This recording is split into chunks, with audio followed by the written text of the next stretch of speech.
Yo yo yo, salut la team, j'espère que vous allez bien. Bienvenue sur African Student, la chaîne des étudiants par des étudiants et pour des étudiants. Comme nous avons l'habitude de le faire sur cette chaîne, aujourd'hui nous avons décidé de partager avec vous un sujet très intéressant.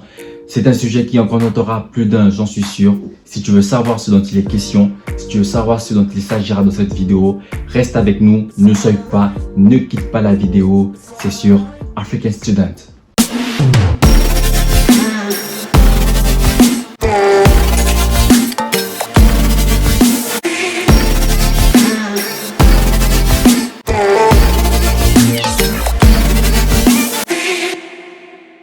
Nous sommes de retour et avant d'entrer dans le vif du sujet, j'aimerais juste vous notifier que cette vidéo s'inscrit dans la continuité de la vidéo qui a été faite précédemment par Oumar Ly sur le sujet le bac et après. Si tu ne l'as pas encore regardé, je t'exhorte à aller la regarder pour pouvoir t'imprégner de notre thématique actuelle. Pour rentrer enfin dans le vif de notre sujet, nous allons aborder aujourd'hui une thématique très intéressante comme j'ai eu à le dire précédemment. Nous allons tout simplement voir le versus entre université et école. Nous nous sommes sûrement posé cette question lorsque nous avons obtenu notre baccalauréat. Où vais-je continuer mes études supérieures? Vais-je aller dans une université ou vais-je aller dans une école? Dans cette vidéo, je vais tout simplement vous présenter des caractéristiques, des aspects qui différencient les deux milieux afin de vous permettre de pouvoir procéder au choix de l'environnement dans lequel vous allez pouvoir poursuivre vos études supérieures. Le premier aspect à prendre en compte et qui différencie une école d'une université est l'aspect financier.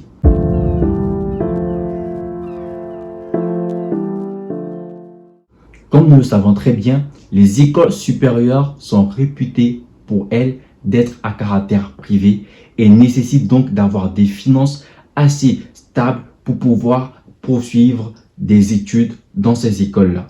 Tandis que les universités, elles sont majoritairement publiques et nécessitent souvent et généralement une inscription, des frais d'inscription qui ne sont pas assez élevés que les frais de scolarité des écoles supérieures. Cet aspect financier est déjà assez important et déterminant car il influence dès le début nos choix de parcours et nos choix d'orientation. Le deuxième aspect à prendre en compte est ce que j'appellerai le mode de fonctionnement.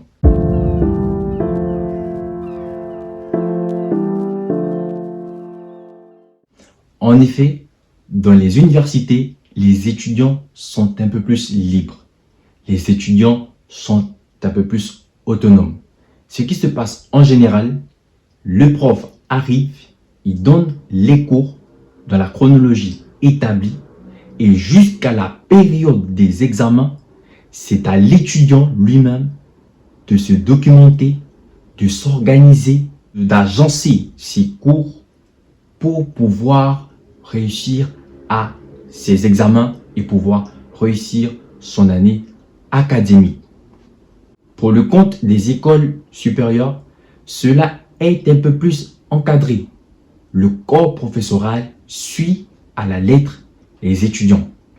Ce qui se passe, ils organisent, ils donnent les cours, normalement, ils organisent des TD, ils organisent des travaux de groupe et donnent des exercices afin de suivre la progression des étudiants. Tout cela pour leur permettre de pouvoir réussir leurs examens et de réussir leur année académique. Dans cet aspect, l'encadrement est très important et c'est une donnée à prendre en considération.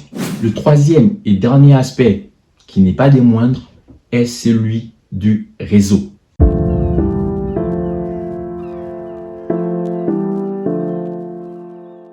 En effet, dans les écoles supérieures, il est facile de se construire un réseau professionnel. Déjà, dans les écoles supérieures, il existe ce qu'on appelle le réseau des alumni. Le réseau des alumni n'est d'autre que l'ensemble des diplômés passés par l'école. L'ensemble des étudiants qui sont passés par l'école et qui ont obtenu leur diplôme dans cette école. Ce réseau des alumni peut te permettre à la sortie de ta scolarité, à la fin et à l'obtention de ton diplôme, de pouvoir t'insérer d'une certaine manière dans le monde professionnel. Ces alumni qui sont là sont des personnes et des personnalités qui ont, pour la plupart, des entreprises et d'autres travaillent dans des entreprises. Cela permet donc une insertion plus ou moins facile dans le monde professionnel et de pouvoir obtenir son premier emploi. En ce qui concerne les universités, cela est un peu plus difficile. En effet, à la fin de nos études, on ne peut souvent pas compter sur un réseau des alumni car celui-ci est souvent inexistant ou est souvent moins important que le réseau d'alumni des écoles supérieures. Cet aspect est à prendre énormément en compte car ici, on parle de l'employabilité à la fin de ses études. Nous voici à la fin de cette vidéo. J'espère qu'elle a été intéressante pour vous tous et que vous avez trouvé votre compte dans cette vidéo. Les aspects que je viens de donner ne sont pas exhaustifs.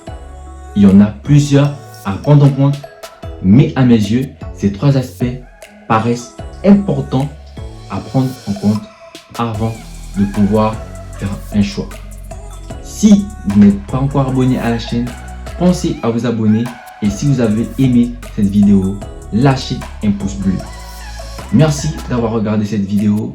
C'était TTB. On se dit à la prochaine sur African Student.